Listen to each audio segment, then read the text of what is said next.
Sois sur nous, que la crainte de l'Éternel soit nous. Oui, que la crainte de l'Éternel soit sur nous.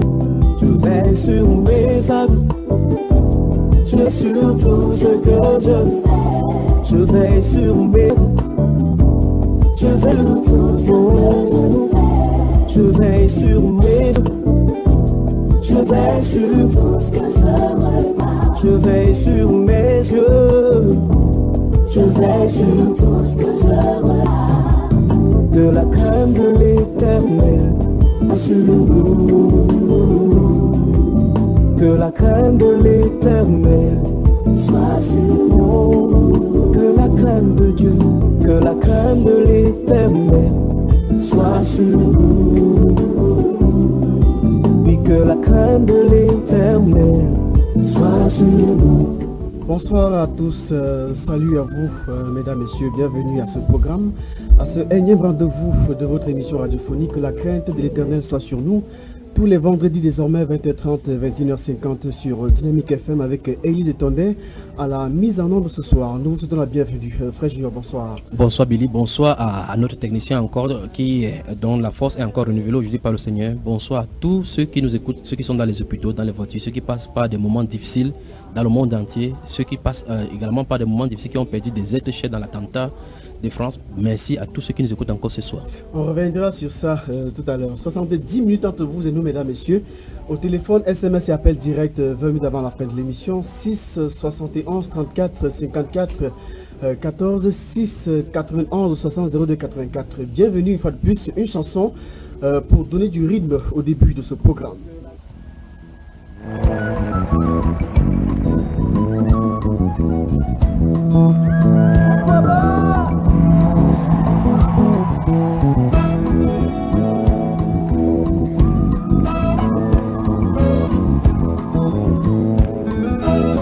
Dynamique FM, son propre nom.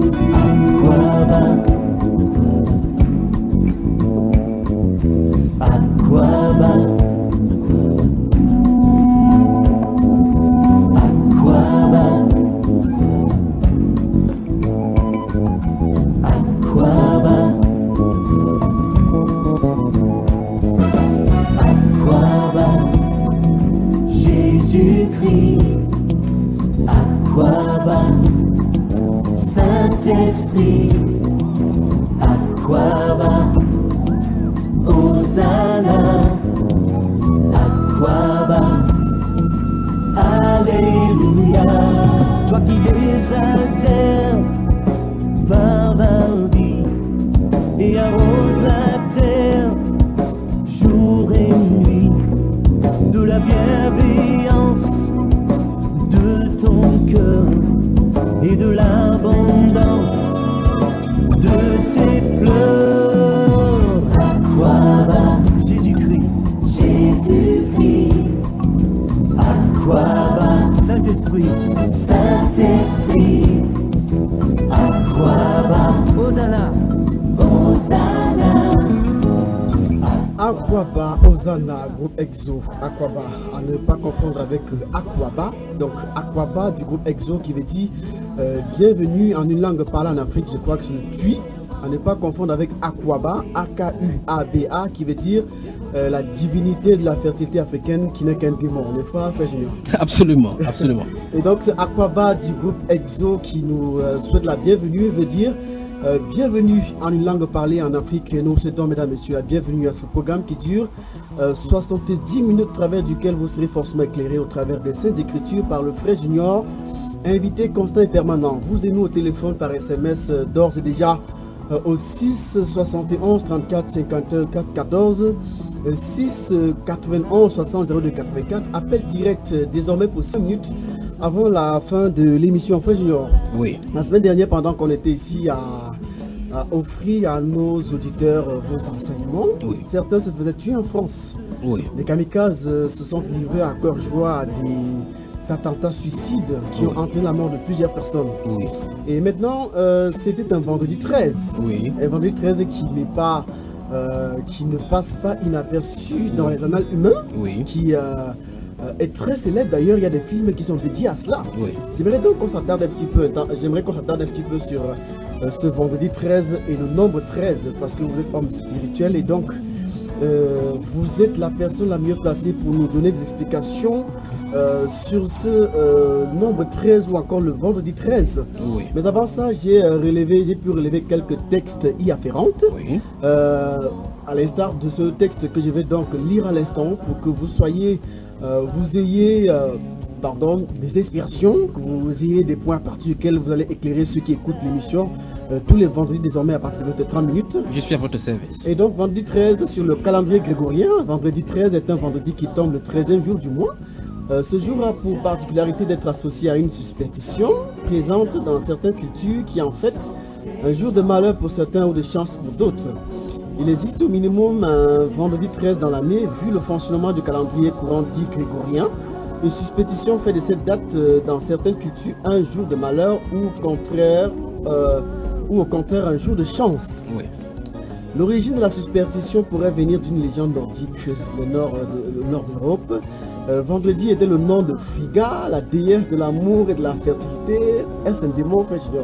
En fait, quand il y a une déesse, c'est déjà c'est un démon. Ah d'accord. Absolument. On continue donc. Lorsque les tribus nordiques et germaniques se convertissent au christianisme, Frigga est bannie, envoyée au sommet d'une montagne et considérée comme une sorcière. Depuis chaque vendredi, la déesse pleine de rancune convoquerait 12 sorcières et un diable. Il serait donc 13 pour comploter de mauvais jours à jouer au cours de la semaine suivante. On a donc quelques événements qui sont produits le vendredi 13. Oui. Voilà, donc vendredi 13 octobre par exemple, 1703, calendrier julien, la saisie de tous les biens mobiliers et immobiliers des Templiers ainsi que leur arrestation massive en France. Oui. Le roi Philippe le Bel-Fils arrêté en ce jour. Je crois que c'est en 1307 là. Alors 1307. Oui. Absolument. 1307, voilà. Donc le roi Philippe le Bel-Fils donc arrêté en ce jour les membres de l'ordre du Temple appelés Templiers, donc Jacques de Molay, leur grand maître, et les fit torturer afin qu'ils avouent les crimes qu'ils assurent ne pas avoir commis. Ceux qui reviennent sur leur affirmation sont condamnés au bûcher. L'ordre du Temple est ainsi dissous, laissant tout le pouvoir au roi. Certains font démarrer la superstition de ce jour funeste qui vit chuter à jamais les plus grands financiers d'Europe, jour célébré dans les structures néo-templières. Ouais. Le vendredi 13 janvier 2012, vers 20h, le navire de croisière Costa Concordia fait naufrage à l'entrée du port de l'île de Giglio, au large de la Toscane. Sur les 4229 personnes étant à son bord ce soir, 32 morts sont à déplorer selon un bilan officiel. Oui. Le vendredi 13 novembre 2015, une série d'attentats meurtriers se déroule à Paris, donc l'événement de la semaine dernière. Oui. Dans les 11e et 10e arrondissements et à côté du Stade de France, le bilan provisoire fait état de 129 morts et 552 blessés. Oui. Le vendredi 13 septembre 1940, Hitler mis en place l'une de ses célèbres attaques. Ce jour-là, le dictateur, lança une attaque éclair sur Buckingham Palace. Oui. Les 5 bombes ont détruit la chapelle du palais. Cette attaque resta gravée dans la mémoire du peuple britannique qui ont vu leur symbole national mis à mal. Oui. Le vendredi 13 novembre 1970, une énorme tempête a fait 300 000 victimes au Bangladesh, donnant suite à des inondations qui causèrent la mort de près d'1 million de personnes dans le delta du Gange. Oui. Il y a maintenant plus de 10 ans, un ouragan de force 4 dévastait la Floride. Cette catastrophe naturelle aurait causé pour environ 9,5 milliards d'euros de dégâts, plaçant l'ouragan Charley comme l'un des plus importants de l'histoire des États-Unis. Ce tragique événement s'est produit le vendredi 13 août 2004. Oui. Voilà donc des événements qui sont produits le vendredi 13. Oui. Ajoutez à ça donc l'événement du vendredi 13 qui est plus récent devant nous. Ajoutez donc à ça aussi ce que les gens disent du vendredi 13. Oui. Est-ce qu'il y aura un lien, est-ce qu'il y aura une explication spirituelle à cela, frère Junior? En fait, avant d'entrer dans l'explication spirituelle, on peut également citer le vendredi 13 décembre 1968, dont la Constitution qui appuie encore la dictature aux États-Unis, à Brésil, la dictature militaire au Brésil. On peut également citer la mort de l'artiste américain Tupac. Ah d'accord. Oui, l'artiste Tupac qui a été assassiné dans les rues de Las Vegas le 13 septembre 1996. On peut également mentionner le cas du crash du vol 571 de Fuerza Aérea Uruguaya dans la cordillère des Andes le vendredi 13 octobre 1972. Donc 40 personnes étaient à bord et il y en avait 19 survivants. Et ces 19 survivants ont eu leur vie sauve en respectant en mangeant le corps des autres qui étaient décédés au cannibalisme. Je crois qu'il y a un film, effectivement, comme vous parlez, qui c'était pratiquement le vendredi 13. Mais on se pose donc la question, pourquoi ces fameux vendredi 13? Et contrairement à cela, des entreprises, particulièrement la française des jeux, prend le vendredi 13 comme le moment où il enregistre beaucoup de joueurs parce qu'il y a une cagnotte appelée le V13. En ce jour-là, particulièrement, le pactole monte effectivement à des centaines de millions d'euros pour inviter les gens à jouer. Donc pour les uns, c'est un jour de chance, pour les autres, c'est un jour de malchance.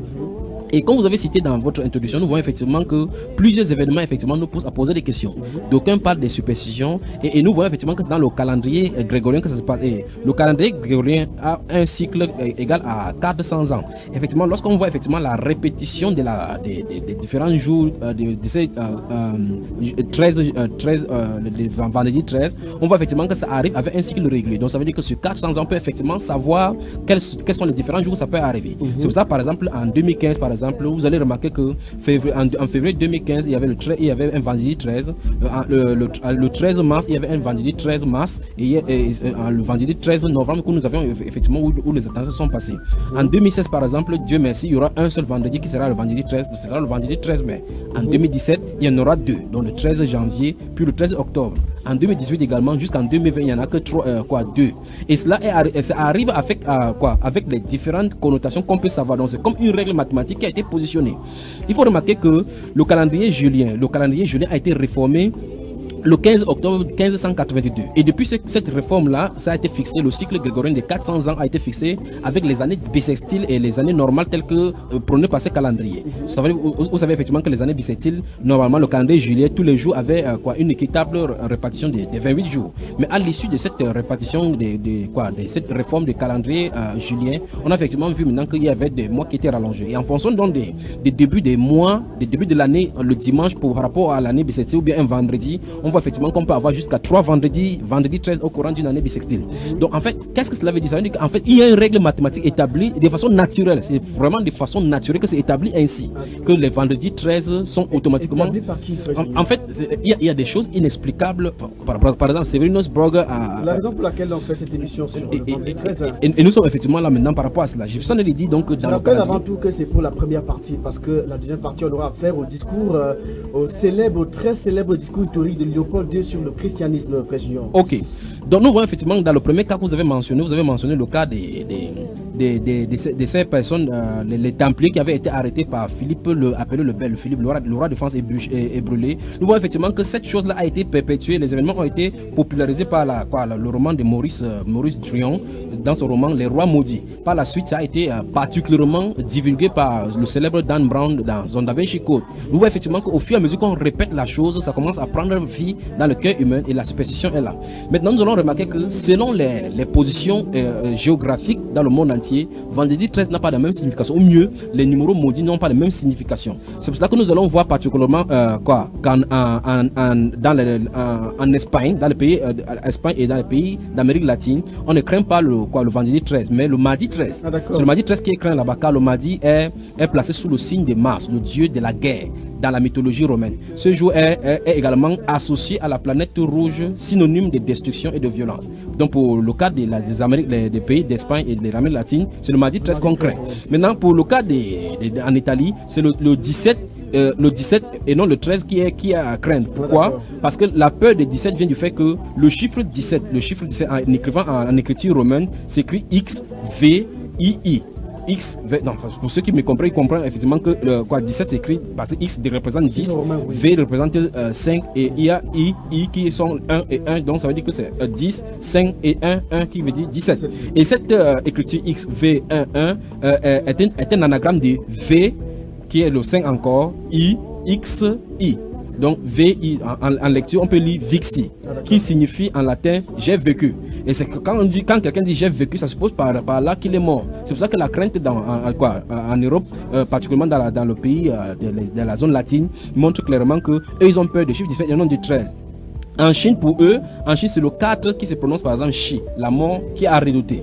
Donc selon les contextes, et où effectivement que plus un homme pense, plus il est atmo, il est entouré par la pensée qui est en train de l'attirer. Maintenant, ça c'est pour les hommes normalement. Les hommes normalement sont superstitieux sur le plan physique, sur le plan naturel. Tous les hommes. Lorsqu'on va vivre sur le plan physique, on va toujours se fier à ces 5 sens. Et quand on est fier aux 5 sens, on peut voir effectivement que beaucoup de choses se passent sur la terre dont nous ne maîtrisons pas. Et c'est des choses spirituelles manipulent notre vie. Par exemple, nous parlons par exemple, beaucoup de personnes suivent l'horoscope. Je crois qu'une fois nous en parlons ici, les 12 signes des zodiaques. Vous allez voir effectivement que par rapport aux 12 signes des zodiaques, il y a les 12 disciples de Seigneur Jésus-Christ, les 12 fondements des apôtres, les fondements ainsi de suite qui sont en 12 dans la Bible. Et effectivement, la Bible parle des signes du zodiaque. Vous voyez effectivement qu'il y a des connotations planétaires par rapport à cela et les démons qui sont liés à ces planètes-là. Donc, en numérologie, je crois qu'une fois dans une des émissions, nous avons parlé, lorsqu'on parle du satanisme, nous avons parlé particulièrement des Karans.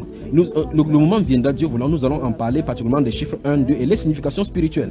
Mais je crois que c'est le jour où nous parlions du 13e apôtre, Kofi Olomide, que nous en avons parlé. Donc le 13 est un symbole du désordre, et j'en avais parlé ainsi. C'est pour cela que ces 13-là, même si ce n'est pas récurrent, même si chaque vendredi 13 n'est pas récurrent avec les phénomènes qui s'y passent, nous voyons effectivement que le 13 est un symbole du désordre. Nous avions cité ces jours-là, Apocalypse chapitre, je crois que cette fois, il ne va vraiment pas vite. Nous avons vu dans Apocalypse chapitre 13, verset 8, qu'il y a un antéchrist qui va venir et que la bête et les habitants de la terre vont l'adorer, ce dont le nom n'a pas été écrit dans le livre de vie. Donc, nous voyons effectivement que le 13 particulièrement représente le chiffre du désordre, c'est le chiffre de la rébellion. Et donc, ces jours-là, le Satan effectivement fait agir certaines choses qui arrivent sur la terre pour créer le désordre, parce que c'est le chaos. Voilà en quoi cela est lié à ce vendredi chapitre 13 là. On aura bien besoin d'avoir plus d'explications, frère Junior, parce qu'il y a un maître spirituel en Europe qui lui aussi a donné une explication spirituelle. Oui. On reviendra donc sur ça, la deuxième partie, avant d'embrayer avec le discours célèbre historique du roi Léopold II. On prend la page plus, on revient dans 10 minutes. À tout de suite. De la crainte de l'éternel. C'est tous les vendredis entre 20h30 et 21h50 dans l'émission Que la crainte de l'éternel soit sur nous. Merci d'être à l'écoute pour ces moments de construction et de déconstruction tous les vendredis sur la fréquence 103.9 Dynamique FM. Le monde est en train de bouillir. Le feu est prêt à frapper dans ce monde-ci. Les vrais enfants du Seigneur doivent être enlevés d'un moment à l'autre.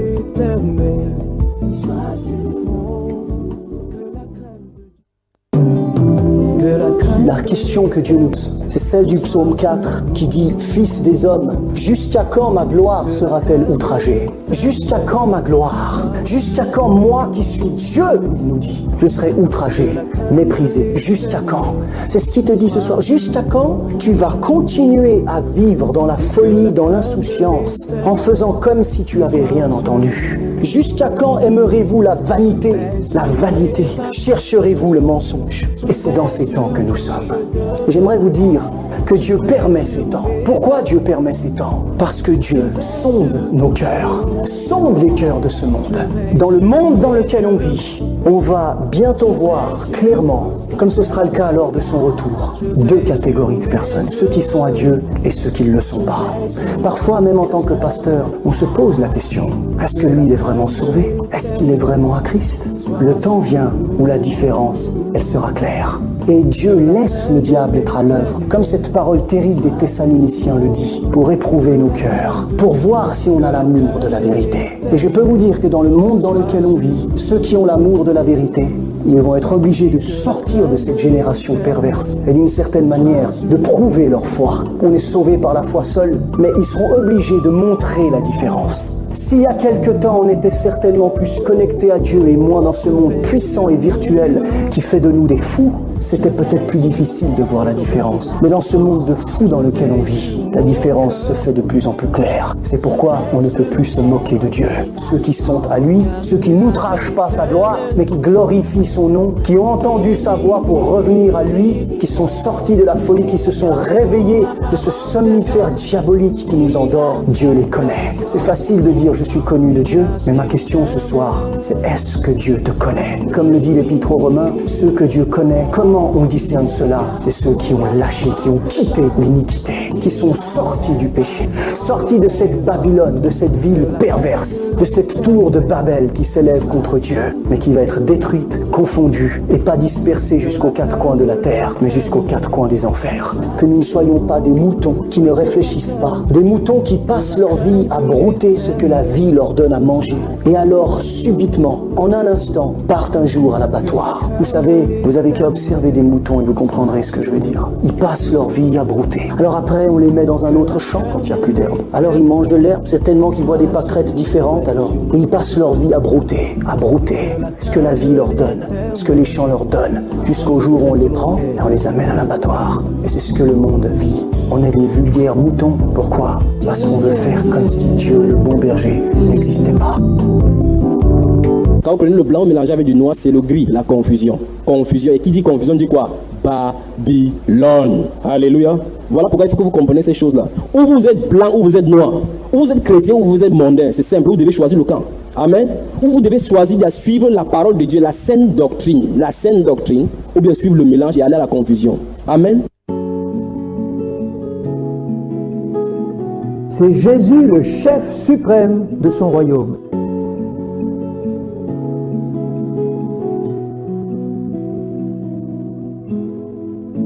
L'immensité de ta grandeur me montre que je ne suis rien. Mais quand tu façonnais la terre, magnifique chanson de Date Lucienne pour l'entame de la deuxième partie de ce programme diffusé sur cette fréquence tous les vendredis 20h30, 21h. Émission Que la crainte de l'Éternel soit sur nous, 70 minutes d'enseignement, d'éclairage au travers des Saintes Écritures par le frère Junior qui nous fait l'honneur à chaque fois qu'il est invité à ce programme magnifique avec Élise Etondé à la partie technique et vous, mesdames, messieurs, à l'écoute. Nous vous attendons pour vos messages ou appels directs 20 minutes avant la fin de l'émission.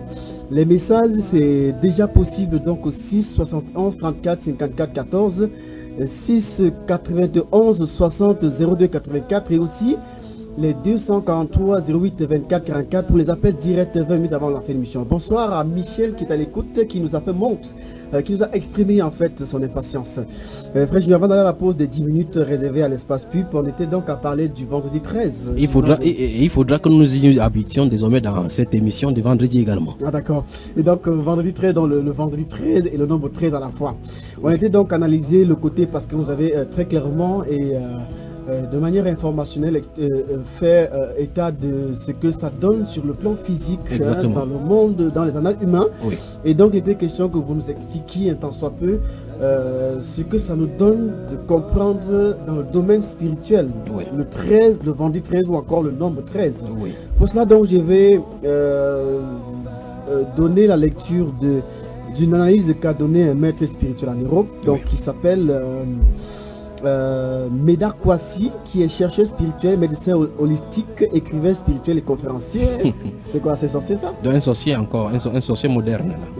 Là.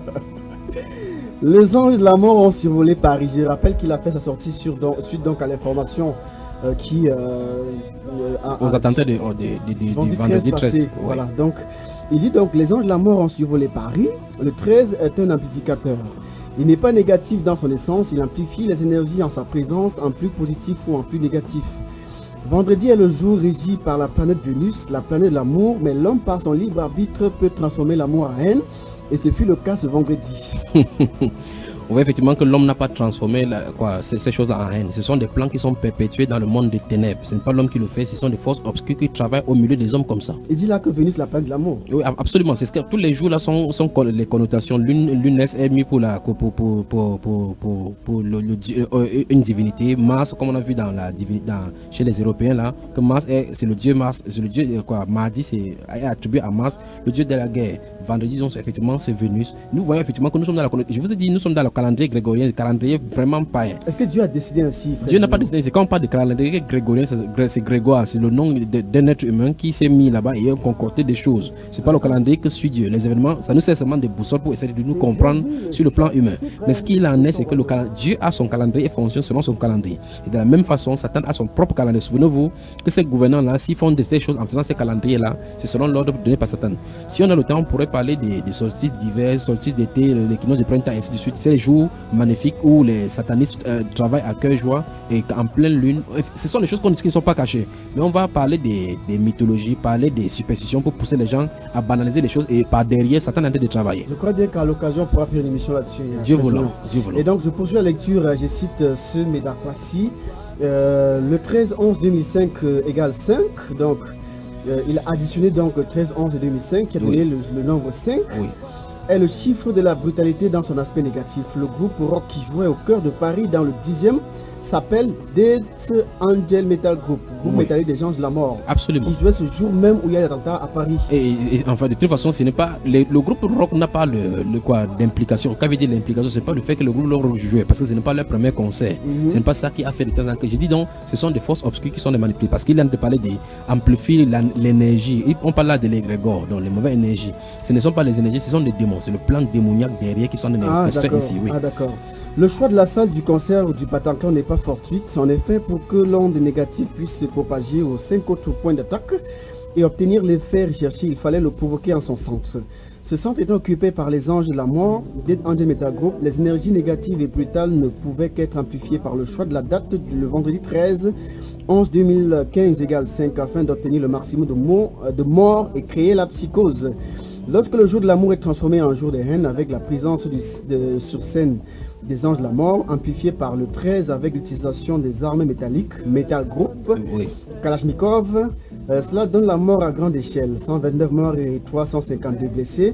Et voilà une fois encore démontré l'importance des noms que nous donnons à nos lieux, nos groupes et nos enfants. Est-ce que c'est... Nous avons parlé des groupes ACDC ici, lorsque nous voyons le 13e apôtre, nous avons parlé des groupes ACDC, je vous ai parlé des groupes rock, Infernal Majesté, on en a parlé. Mais ce qui veut dire par rapport à sa numérologie, vous voyez effectivement que l'interprétation kabbalistique du chiffre 5 n'est pas exactement ce que la Bible en donne. La Bible interprète le chiffre 5 comme étant le chiffre de la grâce donnée par Dieu aux hommes, le don de Dieu. C'est pour ça que vous allez voir, il y a 5 dons hommes dans Éphésiens chapitre 4 verset 11 qui est donné aux hommes. Étant monté, il a fait le don aux hommes. Il a cité le 5 là-bas, prophète jusqu'au niveau des apôtres. Nous allons voir effectivement que 10 commandements seront donnés à Moïse, 5 sur une table et autres. Donc c'est le 5, le chiffre 5 c'est le chiffre de la grâce, donc qui est donné aux hommes. Mais il y a un point qui peut s'avérer pertinent. Hein. Oui. Il dit, voilà une fois encore démontré l'importance des noms que nous donnons à nos enfants, lieux, groupes, à nos lieux, nos groupes. Il a absolument raison. Vous allez voir effectivement que même dans la Bible, nous allons voir effectivement que certaines personnes naissent et on leur donne le nom de l'amertume. On leur donne le nom, par exemple, qui sont les connotations par rapport à leur naissance. Nous allons voir par exemple les Jabet, nous allons voir effectivement les gens, parce que vous voyez, il y a des noms. Quand les fils, les filles, la belle fille d'Élie va accoucher, on va parler des Ichabod. Parce que la gloire est bannie. Vous voyez que les noms sont donnés en connotation par rapport à quelque chose. Mais aujourd'hui, les gens ne comprennent pas que le donné du nom est sacré. Et on peut donner n'importe quel nom à l'enfant. Vous voyez que certaines personnes donnent le nom des artistes aujourd'hui et ils s'étonnent du fait que le même démon qui poursuit ces artistes commence à poursuivre les enfants aujourd'hui. Donc sur ce point-là, cet homme, il a raison effectivement parce que c'est ce qu'on constate. Et il termine en disant, en plus des techniques de guerre maîtrisées par les terroristes, il faut ajouter leur parfaite connaissance des sciences ésotériques. Absolument. Vous voyez, je dis bien, c'est ici dont nous comprenons effectivement que ce sont le monde des ténèbres. Vous voyez, pour les gens qui ont été arrêtés, pour le cas du Cameroun et du Nigeria, les artistes, ou mieux les militants de Boko Haram qui ont été arrêtés, ils ont fait une même confession, qu'ils ont des tatouages et qu'on les a fait boire une potion. Et quand ils ont bu cette potion-là, ils ont été changés à un autre homme. Ce qui fait qu'il faut tuer un être humain sans s'en rendre compte. Donc quand vous voyez un être humain comme les gens qui appartiennent à ces groupes-là, particulièrement au groupe islamiste, on les fait ingurger des potions qui changent particulièrement la personne à l'intérieur. Donc quand il tue, il égorge, c'est parce que ce n'est pas normal qu'un être humain prend un enfant, il égorge comme on voit là, sans qu'il ne soit possédé. Il faut qu'il soit transformé en état animal. C'est pour cela que donc cet homme-ci a dit qu'il maîtrise effectivement le monde des ténèbres, non les chiffres, donc quoi, c'est la sorcellerie. à une autre dimension. Bonsoir et bienvenue à ceux qui viennent de prendre l'émission en cours. Vous écoutez l'émission Que la crainte de l'Éternel soit sur nous. On vous attend donc au téléphone par SMS ou appel direct au travers du 6 71 34 54 14 6 91 60 02 84 et les 243 08 24 44. Frère Junior, oui. Maintenant pour conclure donc avec ce nombre 13, oui. On a lu plusieurs événements qui sont produits 13, oui. Vendredi 13 ou encore les 13 n'importe quel autre jour. Et c'est pour ça que j'ai parlé du symbole du désordre et du chaos. Ah d'accord. Est-ce qu'il date d'aujourd'hui ou d'hier ou bien de l'Antiquité? Est-ce que en fait, ce sont des premiers événements? Est-ce que avant ça, il y a eu d'autres événements produits les 13 ou bien si l'on va dans l'histoire biblique, le roi Azurus qui a régné à Suse, la capitale, dans les environs de 545 avant le Seigneur Jésus-Christ, nous allons voir aussi, pour ceux qui lisent le livre d'Esther, nous allons voir l'histoire entre Aman, Mardochée et Esther et le peuple juif qui ont été décidés, les chapitres 3, versets 5 à 17, chapitre 8 jusqu'au chapitre 9, où nous voyons effectivement, si vous permettez, j'y vais et on en lit. En quelques petites minutes. Prenons le chapitre 3 d'Esther. Le discours de Léopold II a épluché avant la fin de ce programme qui ira jusqu'à 21h50. Allez-y, frère Junior. Voilà, prenons Esther au chapitre 3, le verset 5 et suivant. Et Aman vit que Mardochée, pour les auditeurs qui sont à la maison, ils pourront lire, je vais lire là-bas rapidement et on va trouver ce qu'on André chercher là. Et Aman vit que Mardochée ne fléchissait point le genou et ne se prosternait point devant lui. Il fut rempli de fureur, mais il dédaigna de porter la main sur Mardochée seul, car on lui avait dit que quel peuple était Mardochée. Il voulut détruire le peuple de Mardochée, tous les juifs qui se trouvaient dans tout le royaume d'Assyrus.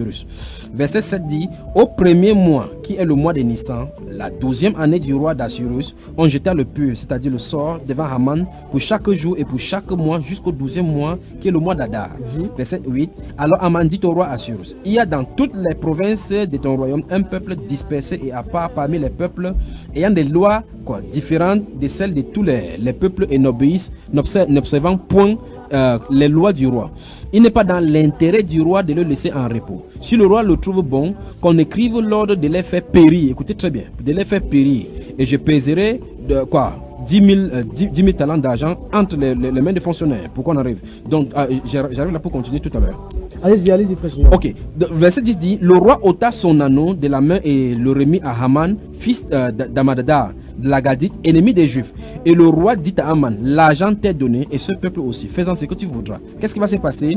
La Bible déclare: les secrétaires du roi furent appelés le 13e jour du premier mois. Ah d'accord. Et souvenez-vous de ceci, le 13e jour du premier mois, c'est-à-dire que ça c'est le mois de Nissan, et l'on écrivit suivant tout ce qui fut ordonné par Haman au satrape et au roi, gouverneur de chaque province. Qu'est-ce qu'on va écrire? Le contenu de la lettre dit ceci: les lettres furent envoyées par les courriers dans toutes les provinces du roi pour qu'on détruisit, qu'on tuât et qu'on fit périr tous les juifs, jeunes et vieux, petits enfants et femmes, en un seul jour, le 13e du 12e mois, qui est le mois d'Adar, et que le bien fut livré au pillage. Ah d'accord.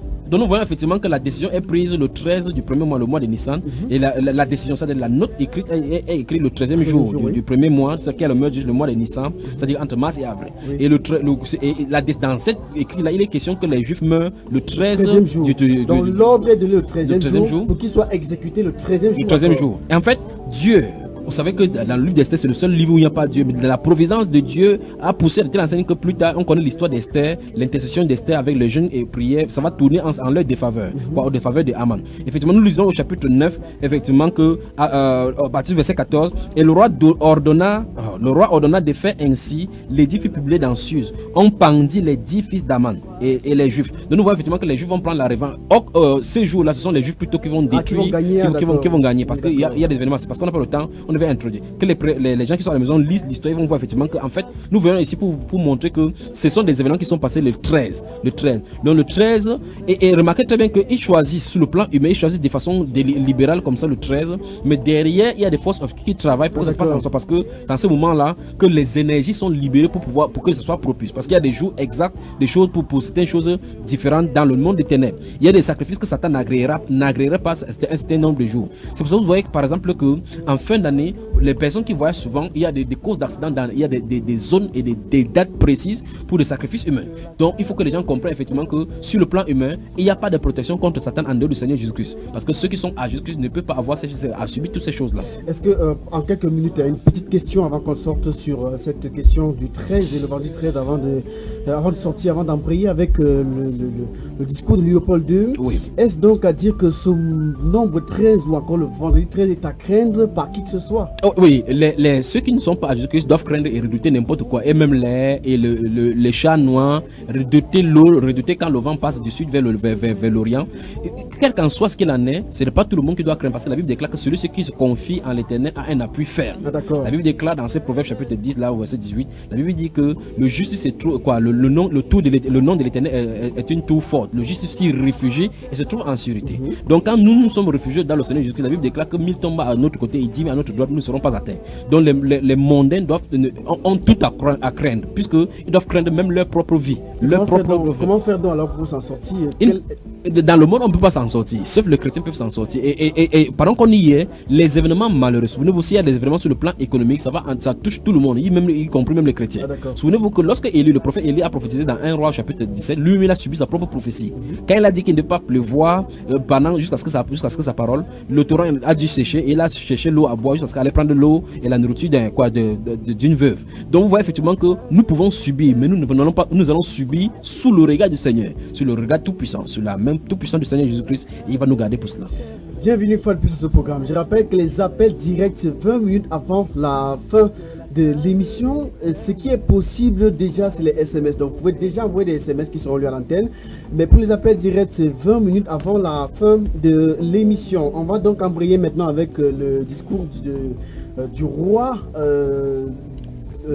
belge Léopold II, voilà, de l'Antiquité. Donc on va dire qu'à la date du 12 janvier 1883, le roi belge Léopold II, colonisateur du Congo, donnant un discours à l'attention du grand public et plus particulièrement à l'attention des personnes qui à cette époque apportaient l'évangile.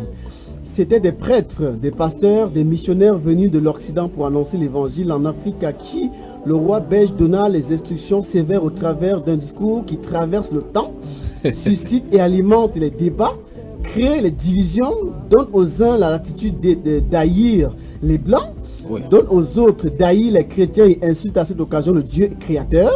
Si pour certains c'est un discours inventé de toutes pièces pour inciter les noirs à la haine des blancs, parce qu'il y en a qui pensent que c'est inventé, que c'est faux. Justement parce que beaucoup de personnes contestent l'authenticité de ces discours. Ou encore, certains diront en Afrique que c'est le moyen par lequel les blancs ont endormi les Africains pour prendre les terres et richesses africaines en remplacement de la Bible et de la pauvreté.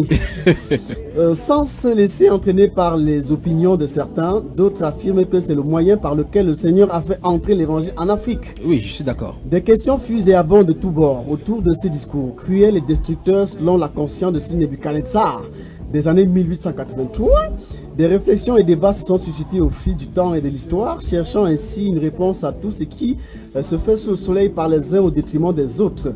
Messieurs, mesdames, bienvenue à la deuxième partie de ce programme. Restez à l'écoute pour la suite qui s'annonce très pertinent avec le frère Junior. Frère Junior, oui. On vous écoute donc sur ce discours. Vous avez forcément avant ça écouté ce discours parce que vous êtes un homme de Dieu qui avait déjà excellé pendant plusieurs années. Et donc tout ce qui touche soit la religion, soit la spiritualité, vous êtes censé en avoir été informé. Avec la limite que Dieu nous donne.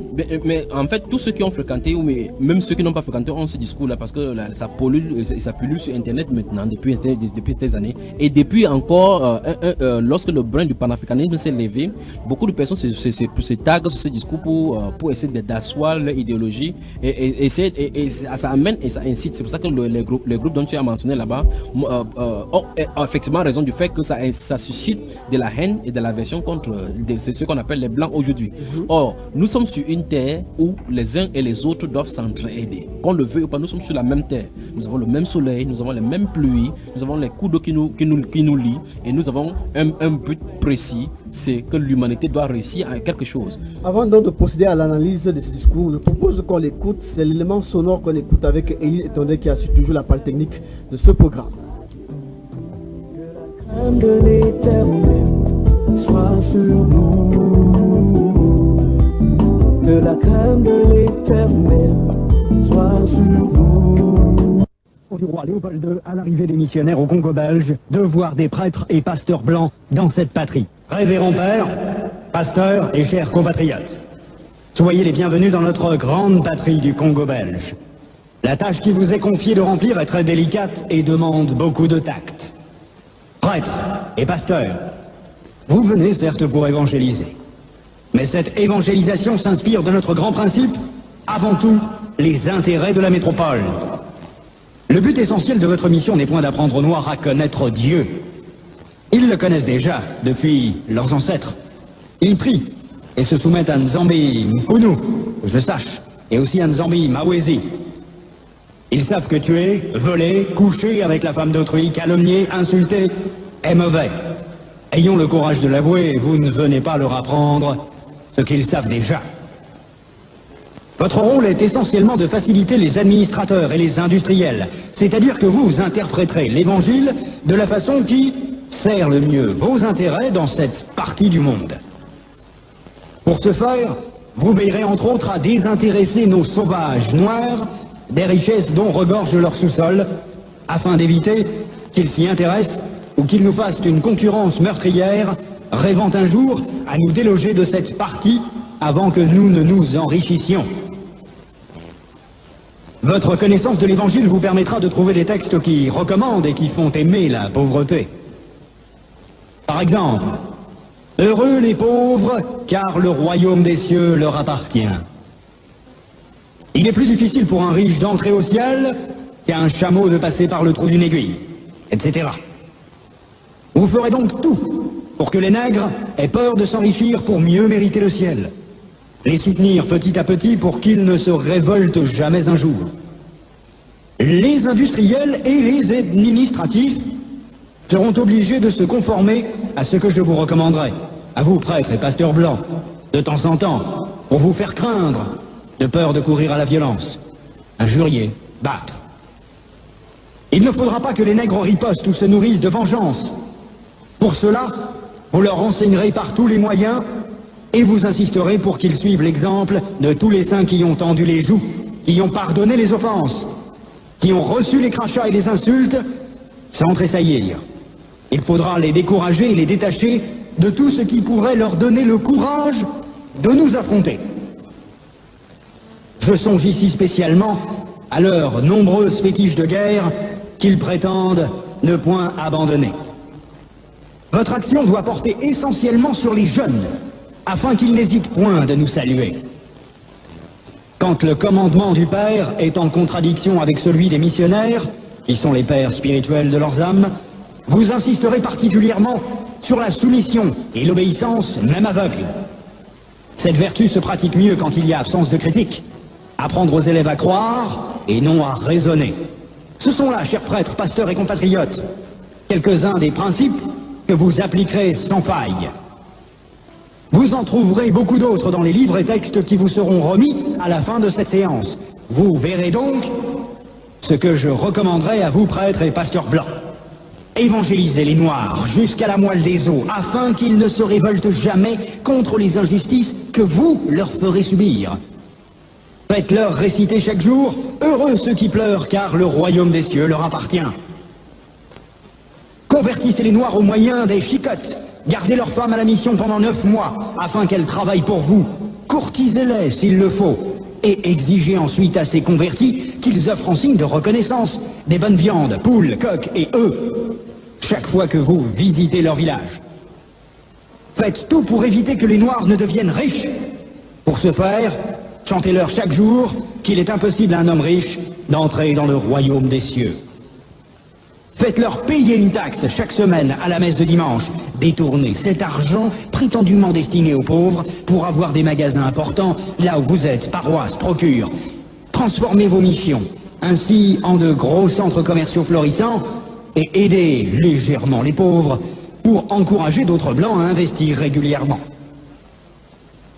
Demandez aux Noirs de mourir de faim et vous autres vous mangerez 5 fois par jour. En plus, que vos ventres soient toujours pleins de bonnes choses et que vos bouches exhalent partout l'odeur des oignons.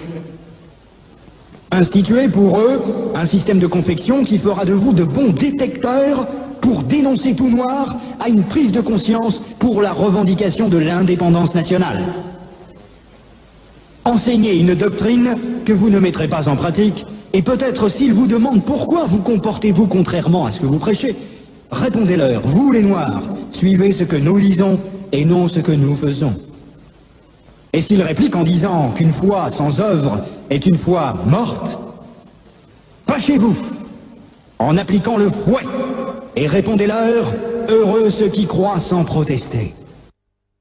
Dites-leur que les statuettes que vous gardez chez vous sont l'œuvre de Satan. Confisquez-les et allez remplir vos musées ainsi que ceux de Ternérine au Vatican. Faites oublier aux Noirs leurs ancêtres afin qu'ils adorent les vôtres.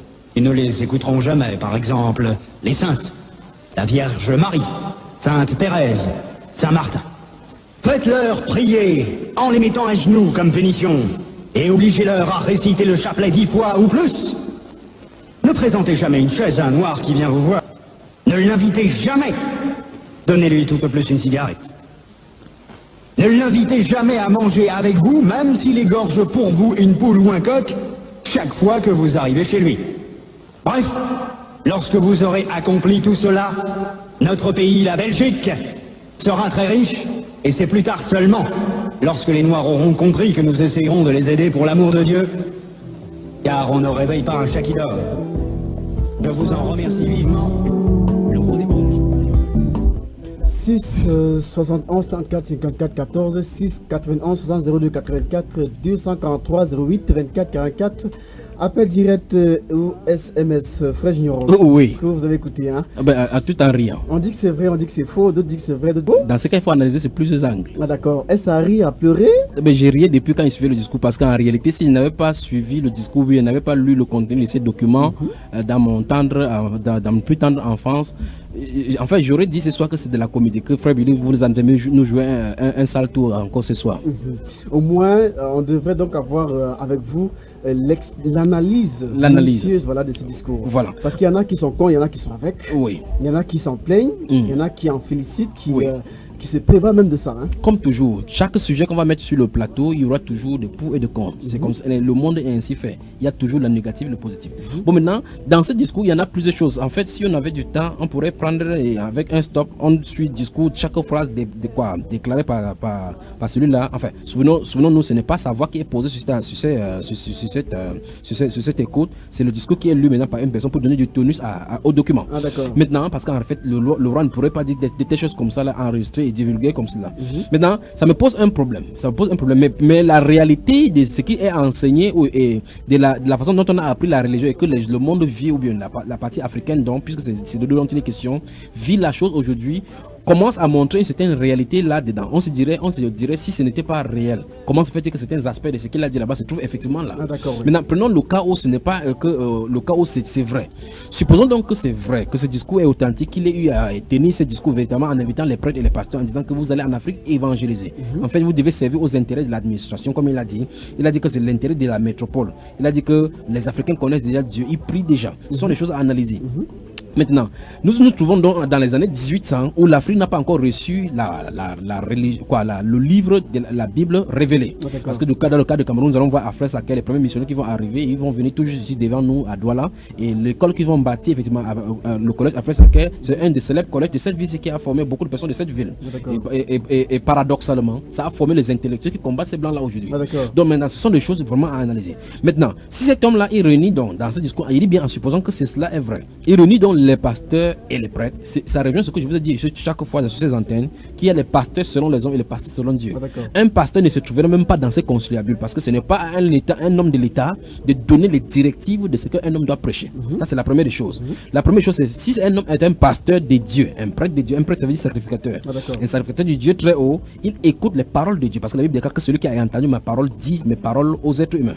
Si les paroles sont données par un être humain, dictées, parce que ça c'est la dictature à outrance que vous entendez. Si c'est donc la dictature, ce sont des instruments. Ce que nous appelons donc école de théologie aujourd'hui, ce sont ces personnes-là qu'on peut manipuler ainsi. Parce que dans leur cérémonie, ils peuvent inviter le gouverneur, les préfets pour qu'on puisse savoir comment ils sont bien institutionnalisés. Et là, on peut leur donner maintenant des tonus et les rythmes à suivre par rapport à cela. Donc nous comprenons effectivement que nous nous trouvons à une période où effectivement, depuis l'année 1500, avec la révolte et la dissension de Martin Luther, quand il a écrit le 17 octobre là, sur le château de Winterthur, en Allemagne, les 95 thèses, nous voyons effectivement que depuis ce moment-là, le schisme qui a causé la révolte des luthériens a amené l'autorité catholique a voulu s'asseoir sur tous les empires, y compris dans l'empire belge. Donc du côté de l'Occident et de l'Orient, nous allons voir effectivement les différentes polarités qui vont se positionner. Et donc là, l'Église catholique va imposer particulièrement sa dictature religieuse par les rois. Nous voyons effectivement maintenant ici que dans ces rois-là, il dit bien en supposant que ce discours soit vrai. J'ai ma petite idée là-dessus que je n'ai pas besoin de révéler ce soir, mais analysons pour les auditeurs.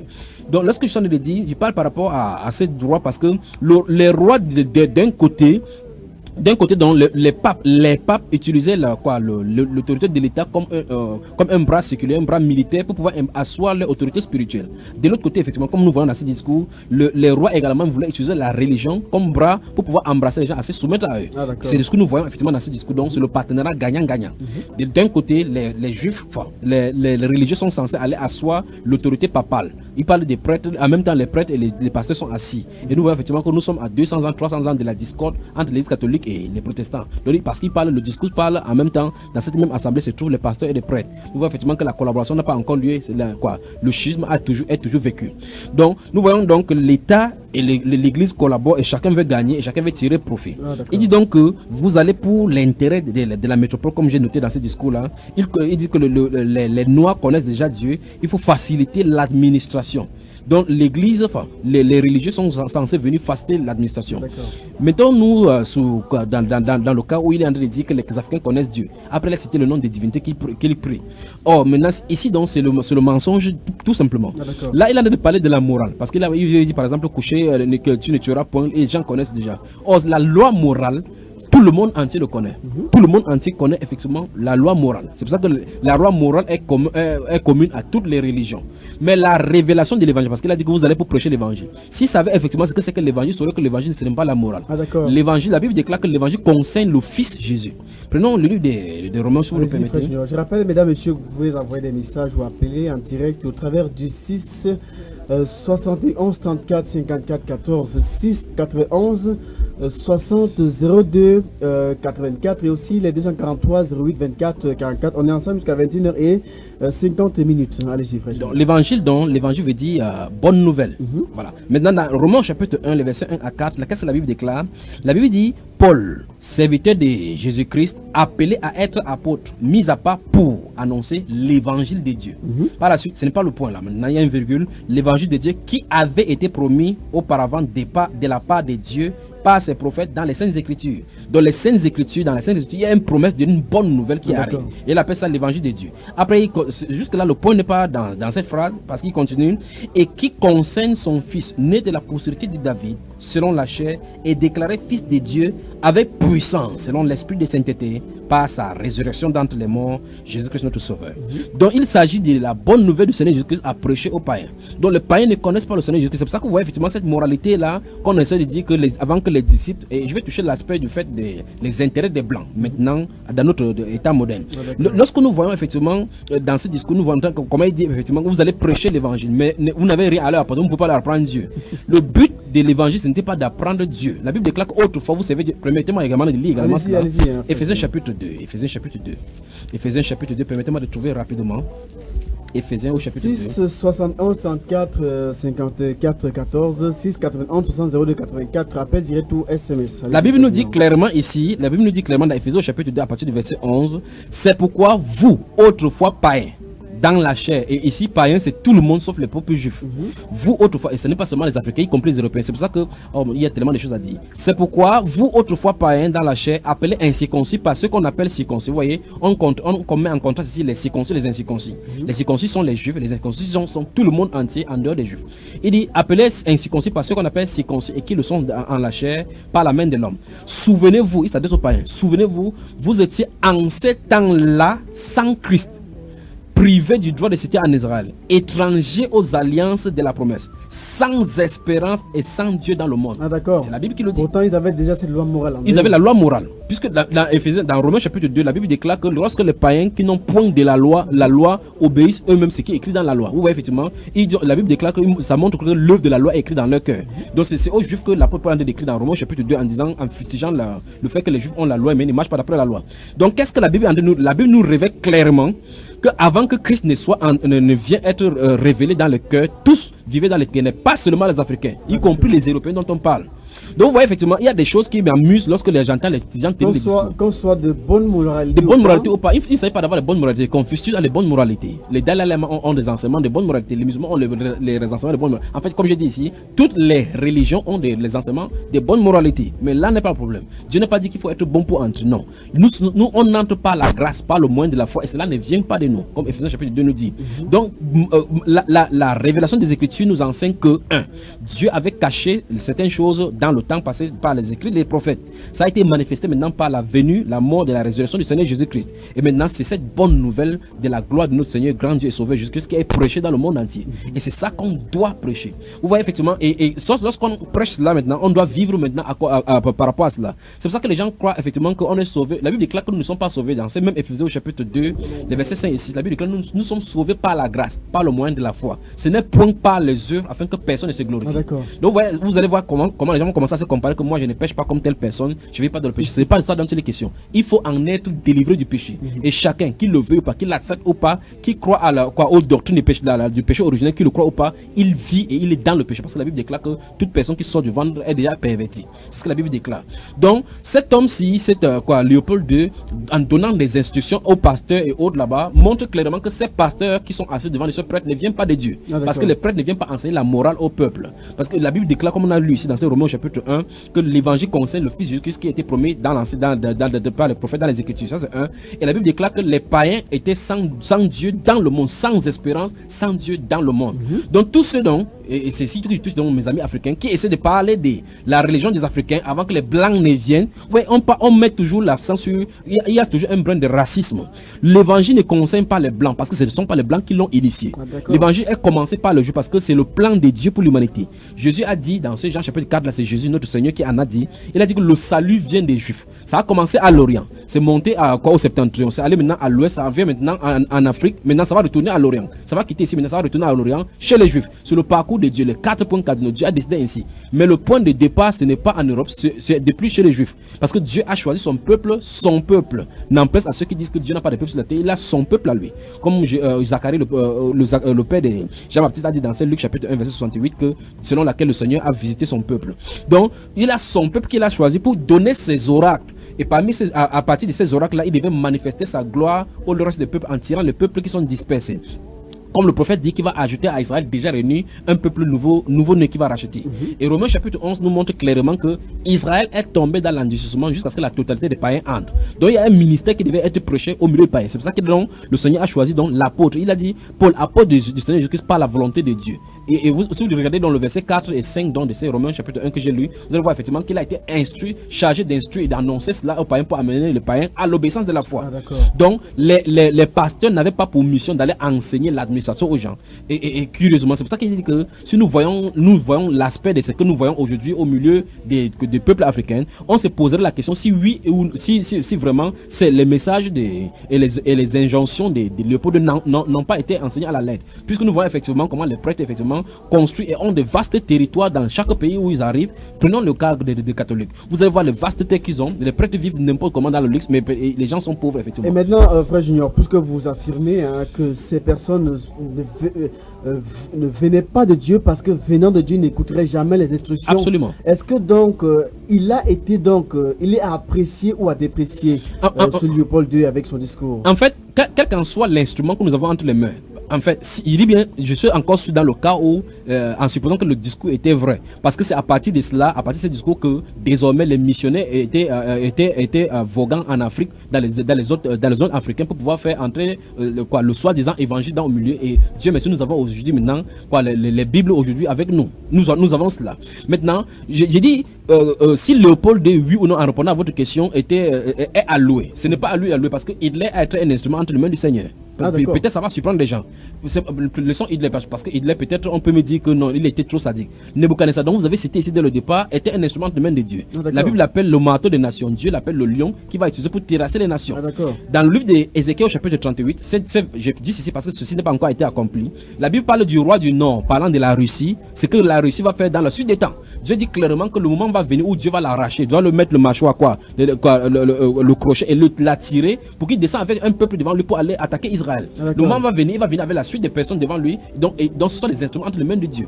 Dans l'Apocalypse, la Bible déclare que Dieu a mis dans le cœur, un seul destin de dévorer la bête, la prostituée. Donc nous voyons effectivement que les rois de la terre, comme Proverbe chapitre 21 le dit au verset 1, que le cœur du roi est comme un courant d'eau entre les mains de l'Éternel. Il incline où il veut.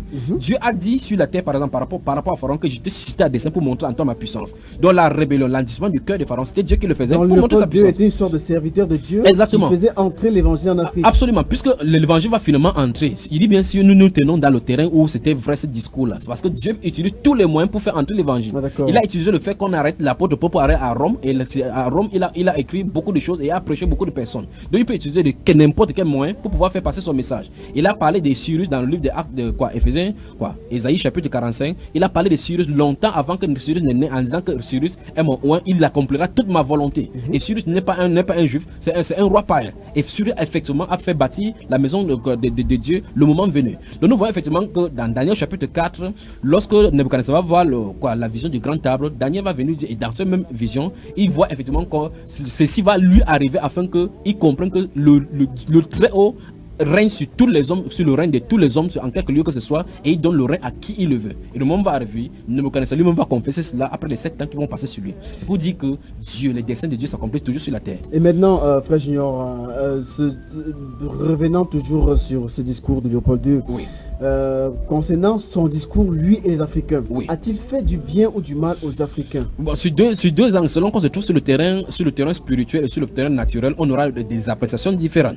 Parce que la preuve en est que les Africains aujourd'hui, comme vous avez dit dans votre introduction, il y en a deux camps. Le camp qui sont les pro-africains, donc qui soutiennent Mobicus, que les blancs, il faut qu'on se taille la paille de nous maintenant face aux blancs. Et par rapport aux attentats des vendredi 13, nous voyons effectivement que certaines personnes s'élèvent maintenant pour dire que la France ne récolte que ce qu'elle a sémé, en disant que c'est bien fait pour la France, pour qu'elle comprenne qu'il ne faut pas venir traiter les Africains. Nous voyons effectivement qu'il y a un certain ressentiment vis-à-vis des blancs par rapport à ces choses. C'est pour ça qu'il dit, sur l'aspect naturel, l'aspect spirituel, on aura deux appréciations différentes. Parce que le naturel va toujours voir ce qui est naturel. Ils vont voir la logique dans les événements qui arrivent en tirant les causes à effet. Donc l'appréciation sur le plan naturel, on va voir effectivement que les Africains, les Européens, continuent toujours à nous coloniser d'une façon ou d'une autre. Nous imposent, par exemple, dans notre pays, le FMI, la Banque mondiale vont imposer un certain rythme par rapport à l'économie. L'Union européenne, et parallèlement, ils vont utiliser encore les mêmes choses, les mêmes techniques pour venir nous donner les prêts afin que nous soyons toujours endettés et dépendants d'eux. Et nos monnaies vont être fabriquées chez eux. C'est eux qui vont nous imposer le taux par rapport à la dévaluation. C'est eux qui vont nous faire cela. Si quelqu'un se lève pour dire par exemple qu'il veut avoir son propre franc, sortir de la zone franche, par exemple le cas de la zone franche, on va créer des troubles comme nous voyons effectivement sur la scène politique pour essayer de déstabiliser le pays afin qu'il n'y ait pas la concentration là-dessus. Parce que le but c'est d'isoler les Africains dans des blocs pour pouvoir mieux les contrôler. Donc sur le plan physique, ils font beaucoup plus de mal aux Africains. Sur le plan physique, ils font beaucoup plus de mal aux Africains. Sur le plan spirituel maintenant, c'est là où nous nous trouvons maintenant dans le livre des prophéties d'Ésaïe au chapitre 19. C'est prévu clairement que les Africains vont se réveiller et il y aura un sauveur pour l'Africain. Et les Africains vont invoquer Dieu en compagnie de la Syrie, qui est le bloc du nord, et puis d'Israël. Donc il y a l'Afrique, il y a le bloc du nord maintenant, puis il y a l'Égypte. C'est appelé là-bas l'Égypte parce que c'est les Africains. Mais il est question donc de 3 grands groupes de peuples qui vont se concentrer pour le Seigneur maintenant. Donc nous voyons donc dans le cadre spirituel, c'est dans le plan de Dieu que ces choses arrivent. Parce que le but de l'évangile, Dieu avait dit que l'évangile va être prêché à toutes les nations. Mais il n'a pas dit que ça va entrer de cette façon-ci, de façon unique. Il n'a pas dit cela. On ne sait pas comment est-ce qu'il va fonctionner. Voilà, donc c'est dans sa volonté donc, que l'évangile arrive. Et si c'est arrivé de cette façon, alors il a prévu ainsi dans son plan que ça arriverait pour que nous soyons sur cette radio ce soir, en train de lire cette Bible ce soir. Et donc le roi Léopold II était un instrument qui accomplissait une prophétie. Absolument, sans s'en rendre compte. De la même façon, dans la Bible, quand je parle comme ça, les gens peut croire, dans la même façon, si vous lisez Jean chapitre 11, lorsque le Sanhédrin va se réunir pour livrer le Seigneur Jésus-Christ, ils vont se réunir en cohorte pour livrer le Seigneur Jésus-Christ. Souvenez-vous, c'est écrit dans le psaume 2 que pourquoi les rois de cette tumultes parmi les nations et ces 20 discours parmi le peuple. Les rois de la terre sont livrés contre son Seigneur et contre son oint. C'est écrit comme ça dans le psaume 2. Mais la façon dont ça devait s'organiser n'est pas prévue dans les Écritures, n'est pas dit clairement dans les Écritures. Quand les événements s'accomplissent, on comprend effectivement que cette personne s'était impliquée dans la prophétie. Nous voyons effectivement donc que lorsque le Sanhédrin va se réunir, un des Juifs va se lever, le souverain sacrificateur Caïphe va se lever, il dit que vous ne voyez rien, vous ne voyez pas qu'il est de notre intérêt qu'un seul homme meure pour la nation afin que le peuple parce que si nous le laissons faire, les Romains vont venir détruire toute notre ville. Le Saint-Esprit dit au verset 45 de C. Jean chapitre 11 que, or, étant souverain sacrificateur cette année-là, il ne parlait pas de lui-même. Souvenez-vous, il a fait le plan de mort pour le Seigneur, contre le Seigneur Jésus-Christ. La Bible déclare donc que, étant souverain sacrificateur, il ne parlait pas de lui-même, mais étant souverain sacrificateur, il prophétisa que Jésus-Christ devait mourir non seulement pour la nation, mais c'était afin de réunir dans un seul corps les enfants de Dieu dispersés. Voilà un plan machiavélique qui est prophétique, qui est prôné et concordé dans l'ombre. Le Saint-Esprit entre en action pour prophétiser afin qu'il fasse ce qu'il veut. Maintenant, dans Actes chapitre 3 et chapitre 4 particulièrement, à partir du verset 23, lorsque les apôtres vont être chicotés et on va donner des instructions, toujours les mêmes caïfs et autres là, ils vont donner des instructions claires à Pierre et aux apôtres de ne pas prêcher en ce nom-là, le nom de Jésus-Christ de Nazareth. Et ils vont rentrer vers les lèvres à partir du verset 20, ils vont expliquer ce qui leur est arrivé, ils vont montrer comment on les a chicotés véritablement bien. Ils vont lever la main, l'apôtre Pierre va dire, c'est toi qui as dit par la bouche de ton saint serviteur, par le Saint-Esprit, par la bouche de notre Père, ton saint serviteur David, pourquoi cette tumulte parmi le peuple, en citant le psaume 2. Et après il dit, en effet, dans cette ville, Hérode et Ponce Pilate se sont levés contre ton saint serviteur Jésus que tu as. Ouais. Vous voyez effectivement. Donc ils viennent d'appliquer là le psaume 2 à Hérode et à Pilate qui n'était pas prévu dans ces plans-là. Ils ne savent même pas ce qu'ils font. Et ils ne savent pas effectivement qu'ils sont d'accomplir les prophéties. C'est pour ça que je dit que si l'évangile arrivait en Afrique, en passant par cet homme qui a donné cette instigation-là, c'est le moyen de Dieu dans le plan prophétique. Il a l'intention de faire mal. Il a l'intention de faire mal. Il fait ce que Dieu a fait exactement ce que Dieu a fait. Maintenant, il y a une petite question avant de sortir, puisqu'on n'a plus que quelques minutes avant de sortir. Oui. Donc il y a une partie où il dit, il recommande vivement aux missionnaires de courtiser les femmes des fidèles. Oui. Maintenant, on a comme l'impression que c'est un peu contradictoire parce que si il a fait ce que Dieu a prévu faire, il est là en train de donner une instruction qui est contraire à la parole de Dieu. Il demande aux missionnaires de courtiser les femmes des fidèles. Remarquez bien que lorsque les prophètes de Baal vont se réunir dans 1 roi chapitre 22, lorsque Akab et Josaphat vont se réunir pour aller à Ramoth en Galate, pour prendre le territoire de Ramoth en Galate, lorsqu'on va envoyer un prophète aller prendre Michée, fils d'Enjim, là, on va essayer de le corrompre de la même façon en disant que dis ce que les autres prophètes ont dit. Vous voyez, c'est le même scénario. Dis ce que le prophète a dit parce que Dieu, le roi a les tels prophètes ont prophétisé de telle façon. Après, qu'est-ce qu'il va dire? Il va dire que je ne dirai, l'Éternel est vivant, je ne dirai que ce que l'Éternel aura dit. Chaque serviteur, malgré n'importe quoi on aura dit, remarquez bien l'apôtre Pierre dont et les autres apôtres de Jean, devait citer dans Actes chapitre 4, malgré qu'on les a fouettés pour ne plus prêcher au nom de Jésus-Christ, ils ont dit, jugez qu'il est préférable d'obéir aux hommes plutôt qu'à Dieu. Au verset 19 de Actes chapitre 4. Donc nous voyons effectivement que les serviteurs du Seigneur Jésus-Christ diront seulement ce que Dieu a dit. Donc que cet homme-là dise par exemple que courtiser les femmes, chicoter les, citer les versets de lui en disant que heureux les pauvres, ainsi de suite, présentez l'autre jour. Si on vous dit que pourquoi vous n'obéissez pas, il dit que faites ce que je vous dis, ne faites pas ce que je fais. Et c'est ce que certains prêtres et pasteurs disent aujourd'hui. Nous voyons effectivement que c'est un esprit démoniaque, mais n'en plaise, l'évangile est quand même prêché. Et nous sommes là encore ce soir pour parler. Ah d'accord. On est arrivé à la fin, frère Junior. Dernier mot en quelques secondes avant qu'on sorte de ce programme. Le Seigneur Jésus-Christ a dit dans la parole, et la parole révèle à plusieurs endroits que heureuse la nation, dans Proverbe, dans Psaume chapitre 33, heureuse la nation dont l'Éternel est le Dieu, et le peuple qui admet pour son héritage. Je prie tout simplement que chaque personne comprenne que c'est individuel qu'on y entre, que l'affaire de Dieu c'est individuel et de façon claire, chacun va répondre de ses actes devant le Seigneur. Que chacun vive ce monde comme le dernier, parce que les attentats dont nous avons suivi en France va aller crescendo. Les pays européens seront visés. Aux États-Unis, en fait, à l'heure que je suis en train de parler, les infiltrés sont partout dans le pays européen et en Amérique particulièrement. Ça va faire boum au fur et à mesure en série. Il y aura des moments où les attentats seront synchronisés dans tout le pays européen. Merci à vous, frère Junior. Que le soleil te bénisse. Merci à vous, mesdames, messieurs, merci. Je vous donne rendez-vous vendredi prochain 20h30 pour notre édition. Élise Étondé a assuré la partie technique. À vendredi prochain 20h30 sur Dynamique FM. Je vais sur mes motivations, car il n'y a chez l'Éternel ni égard pour l'apparence des hommes, ni l'acceptation des présents. Il n'y a chez l'Éternel